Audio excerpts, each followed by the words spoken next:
Listen closely. Can you sense it? That endless, suffocating storm of sound, an existence that refuses silence, as if quiet itself is a threat to be destroyed. A reality where value is measured not by depth of thought, but by how loudly emptiness can echo. Observe them, the so-called illuminated ones. They enter spaces like they own the air itself, swallowing attention with forced laughter and rehearsed stories that mean nothing. They are fluent in noise, not because they carry truth, but because stillness terrifies them. If the world ever stopped responding, they would be forced to hear themselves, and that is something they cannot survive. So they perform. They are applauded for it, rewarded for it, elevated for it. The louder they become, the more important they appear. And then there is you, standing where light barely reaches, pressed against the edge of their manufactured brilliance. You feel invisible pressure around your throat every time you try to speak, like the atmosphere itself rejects your existence. Words form and collapse before they ever become sound. So you accept the script they never asked your permission to write. I can't speak. I can't lead. I can't be seen. You repeat it until it stops sounding like thought and starts feeling like identity, until it wraps itself around your perception like a second skeleton. And every day you move like someone walking through a field wired with invisible detonations, careful, restrained, conditioned to believe that visibility equals destruction. But that isn't caution anymore. That is captivity disguised as survival. Inside you exists something they never bothered to imagine. A vast internal archive, a silent cathedral of perception, ideas layered upon ideas, reflections no one ever asked for, insights formed in the absence of noise. You weren't shallow, you were unobserved. And in that observation, you develop depth they mistake for absence. But now that inner world feels different, doesn't it? It feels like it's collapsing inward. A burning library with no flames that anyone else can see. Pages dissolving without smoke, knowledge turning to dust without sound, entire universes of thought vanishing not because they lacked value, but because they were never expressed into reality. And the most brutal irony? No one notices the disappearance of what they never took time to see. They are too busy applauding fragments of personality dressed as brilliance, too busy rewarding volume over substance, too busy celebrating those who say nothing but say it loudly enough to be mistaken for meaning. And deep down, something tightens, not loud anger, something colder, a quiet fracture forming beneath the ribs every time you watch emptiness get rewarded while depth goes unrecognized. Every time you see presence mistaken for worth and silence mistaken for failure. They told you your quietness was weakness. They looked at your restraint and called it fear. They saw hesitation and labeled it inadequacy. They saw you existing without performance and decided you were less than real. They reduced you to background detail in a story they never understood. But they misunderstood something fundamental. Shadows are not empty. They are unseen, not non-existent. And what is unseen does not disappear. It accumulates. It waits. It learns. Ghosts are not what vanish. Ghosts are what remain after everything else has stopped paying attention. They linger in the blind spots of perception. They survive where memory fades. They become the echo that outlives the noise. And I am done being an echo of disappearance. Done watching life unfold as if I am only an observer behind glass. Done repeating the phrase that kept me smaller than my own mind. I can't. That sentence no longer fits inside me because something has already begun changing shape. What once felt like limitation is shifting into structure. What once felt like silence is revealing itself as preparation. The world thought it was drowning me in sound. It never realized I was learning to hear beneath it. So let them keep performing. Let them keep filling space with borrowed confidence and temporary attention. Let them believe visibility is power and attention is permanence. They do not understand what happens to something built only on exposure. Exposure burns quickly, and what burns quickly leaves nothing behind but fading warmth. I have not been burning. I have been forming quietly, invisibly, precisely. While they scattered their energy into applause, I gathered mine into structure. While they chased recognition, I studied patterns. While they spoke to be seen, I learned to see without speaking. And that creates something they cannot account for. Depth without signal, presence without announcement, intent without noise. They mistake loudness for strength because they have never had to survive without it.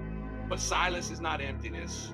It is compression, and pressure builds something very different from performance. They are fragile in ways they do not understand. Every opinion they broadcast reveals a crack.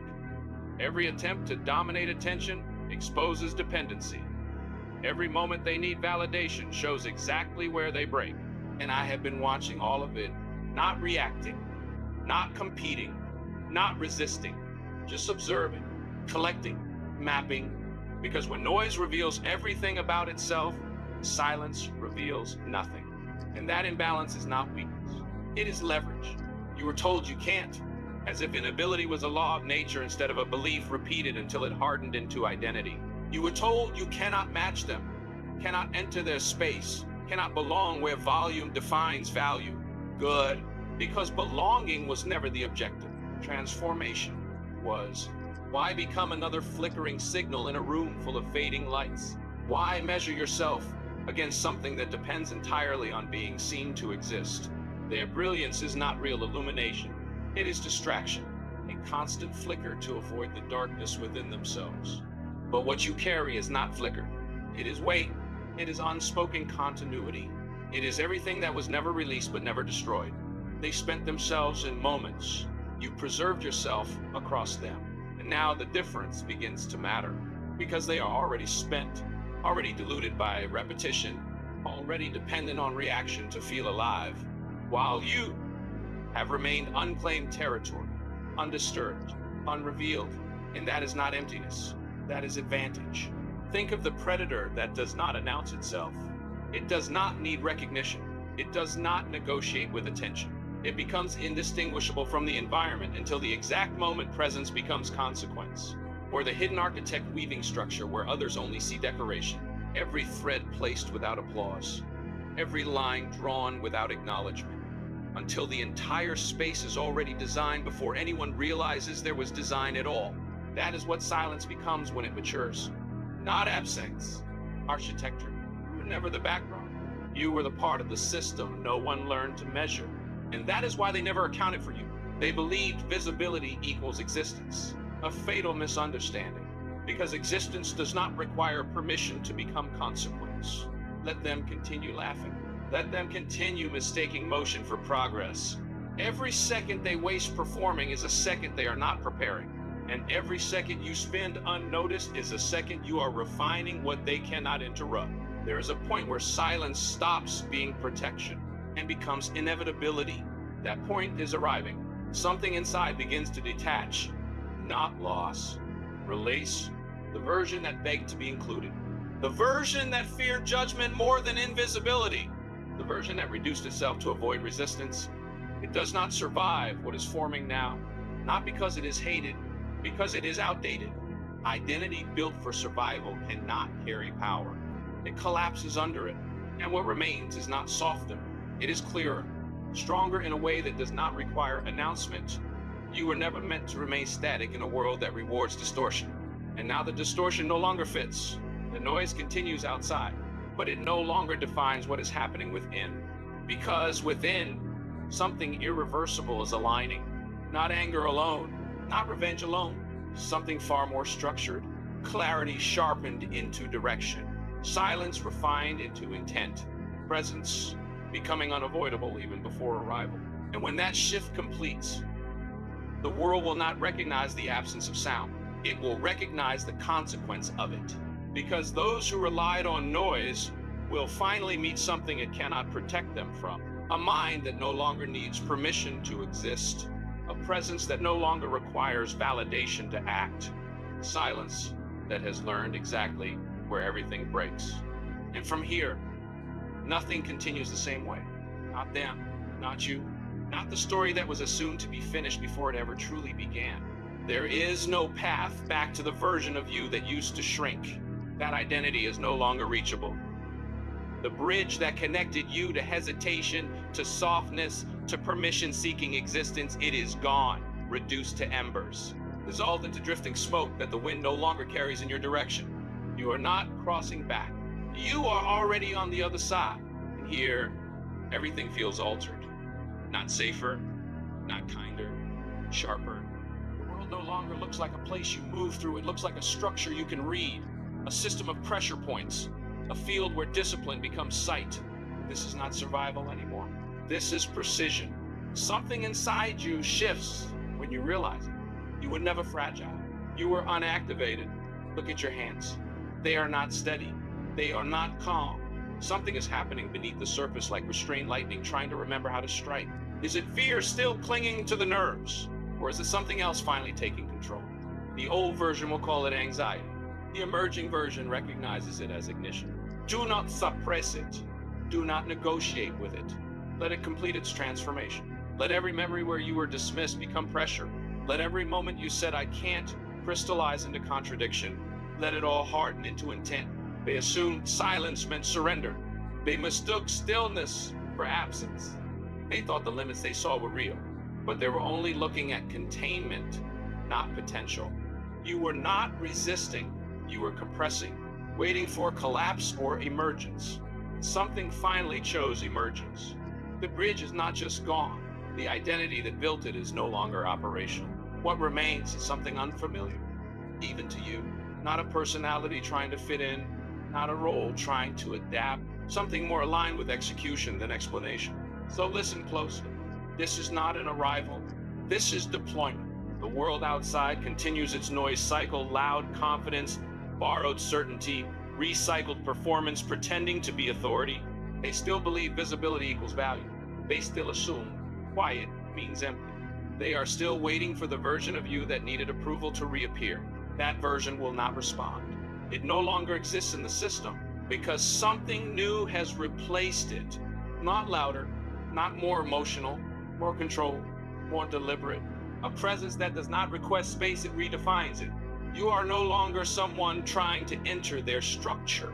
You are the deviation their structure cannot predict. And now the rules begin to shift. Rule 1 is immediate and absolute. Nothing essential leaves your mind prematurely. Every unfinished plan, every forming idea, every internal blueprint stays unspoken until it becomes reality. Because spoken intent weakens under perception, and perception dilutes pressure. You no longer leak energy through explanation. You store it, protect it, refine it in silence where interference cannot reach. Let them misunderstand your stillness. Let them assume nothing is happening. Misjudgment is an advantage they willingly hand over. Rule 2 is consequence-based discipline. Action continues until results become unavoidable. Not visible, unavoidable. There is a difference. Visible is temporary attention. Unavoidable is structural impact. When you change, it will not be announced. It will be discovered too late to question. Your transformation will not ask to be believed. It will remove disbelief entirely. Every hour becomes an investment into that inevitability. Every distraction becomes a withdrawal fund. While others chase reaction, you accumulate depth. While others perform momentum, you build reality. And in that divergence, something begins to form. Separation that cannot be bridged by words, only by outcome. Rule 3 is presence without signal. You will not need to announce intensity. It will precede you. There is a kind of influence that does not speak. It alters atmosphere. Rooms do not become louder when you enter. They become aware, not because you demanded attention, but because attention recalibrates itself around substance. Like gravity does not introduce itself. It simply governs. Like the moon does not argue for its effect. It simply moves oceans without effort or noise. That is the standard now, not expression. Effect, not performance. Wait, the loud ones exhaust themselves trying to remain visible. But visibility decays quickly when it is not anchored in depth. What burns without structure disappears without trace. And you are no longer built for combustion. You are built for compression, for accumulation, for pressure that becomes irreversible direction. So let them continue. Let them speak into emptiness and mistake echo for significance. Let them confuse speed with progress. Let them exhaust themselves on surfaces you no longer interact with. Because beneath that noise, something else is forming. A system of focus that does not fragment. A mind that does not scatter. A will that does not request reinforcement. And with that, the old identity begins to dissolve further. The one that hesitated, the one that waited, the one that measured worth through external reflection. It does not survive contact with this level of internal clarity. It falls away not in defeat, but in irrelevance. What remains is not a reaction. It is a structure, a stabilized state of intent that no longer requires emotional justification to act. The world still misreads silence. That misunderstanding is useful because it means you remain underestimated even while changing. And underestimation is not insult. It is space. Space to move without resistance. Space to build without interference. Space to complete transformation without interruption. There is no longer a question of can. That question belonged to a system you have already exited. Now there is only execution. Gradual, precise, uninterrupted, and something else begins to surface beneath it. A calm that is not peace, but control. A stillness that is not absence, but readiness. The kind of silence that does not wait to be broken. It waits to become the break. So continue, not toward approval, not toward recognition, not toward permission, but toward completion, because what is forming inside you is no longer trying to be understood. It is becoming something that must be responded to, and by the time it is noticed, it will already be irreversible. No announcement, no warning, no return, just consequence arriving in its final form.